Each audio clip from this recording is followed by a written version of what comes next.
का हो का ना किस में बाजा बजाओ तारू हाँ हाँ हम बजा बजाओ तनी और वह नाची नाची। अरे नाची आई तो ऑर्केस्ट्रा पार्टी ना खोल ले रहती।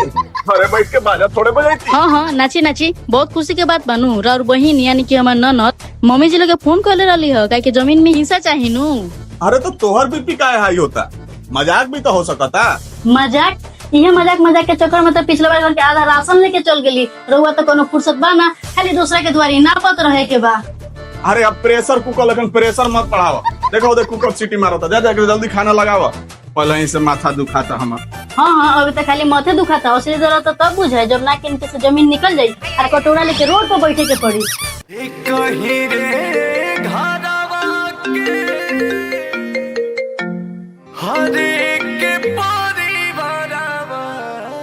हेलो। हाँ भैया नमस्ते। नमस्ते दीदी। अरे माँ कहत रही है कि पापा प्रॉपर्टी तोरा नाम करता और ओमे हमार सिग्नेचर भी लगी, तो बोलो कब आवे के बा? अरे लिखा पढ़ी ना बहुत झंझटिया का। और बताओ सब ठीक बा ना? अब भाभी कैसन बैठ? हेलो हाँ दीदी नमस्ते।